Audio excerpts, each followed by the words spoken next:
Our next candidate for the office of president is Incarnate Word Academy.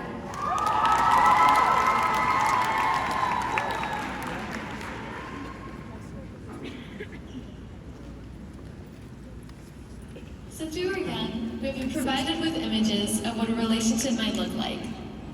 And we began to develop our own thoughts on what friendship, romance, or family should look like based on what we see on screen and in our everyday lives. The connections we make every day are influenced by our personal ideas about relationships. Some of these connections turn into more than just acquaintances, and these new connections can turn into a new partner or new friend.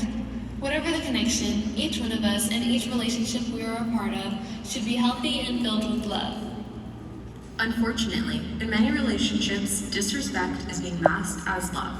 It is important for us to understand what love is and what love is not. We asked students across the state of Texas what we have become illusioned to believe love is. Love is not control. To strip away something's individuality and originality, you can't love someone that's not inside.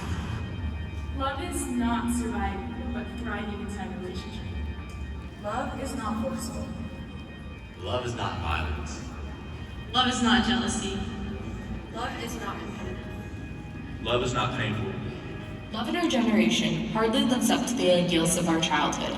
In a time of text exchanges, avoidance, and a lack of communication, love has started to look a lot more like this.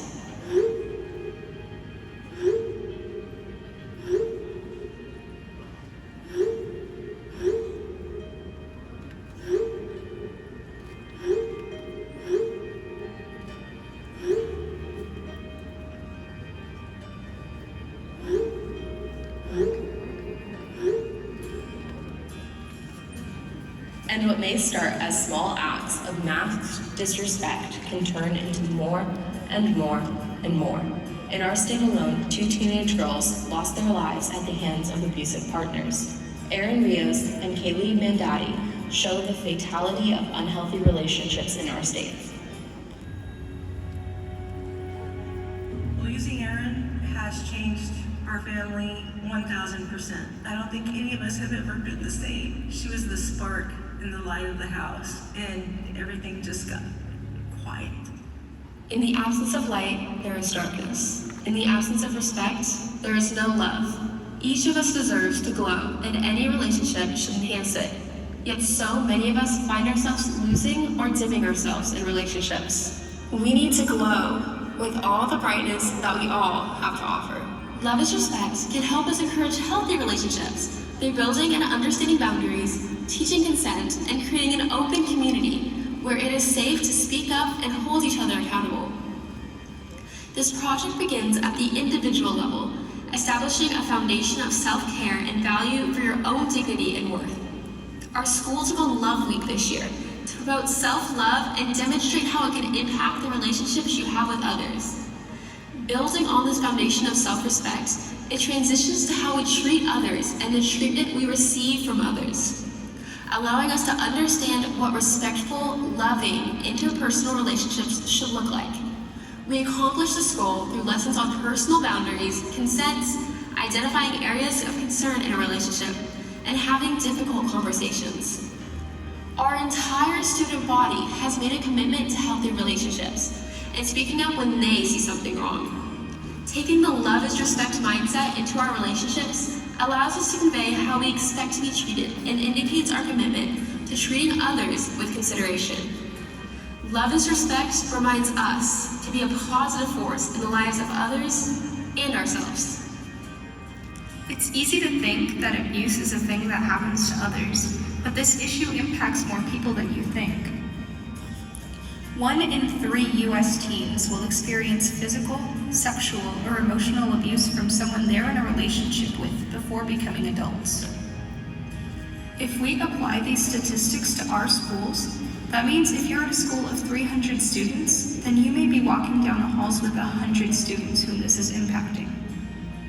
And if you're at a school with 3,000 students, then you may be walking down the halls with 1,000 students who this is impacting. And they may not feel that they can say something. As leaders, it is our responsibility to speak up and educate. We are responsible for providing a voice for the voiceless and being a support for those in need. We are responsible for spreading what love is. And, according to our student councils in Texas, Love is caring. You can show your part of your care through your actions by making each other a priority and being appreciative. I would say that love is confidence. Being comfortable with yourself and not caring about trivial things. Love is being there for each other. Love is kindness. Love is self-care. Love is beautiful. So, TASC, commit with us today to ensure that you and each student now and in the future is able to glow in their own way. Commit to growing in love for yourself, as this helps each of us to know what we will and won't allow from others. Commit to learning about what healthy relationships look and feel like for your own mental health and apply these to your relationships. Commit to organizing educational activities and opportunities for those on your campus to learn about healthy relationships and how they can seek help if they need it. Commit to walking with and advocating for those who need our support. Because everyone wants to be loved, and everyone deserves to be loved the right way. So commit to a future where love is respect.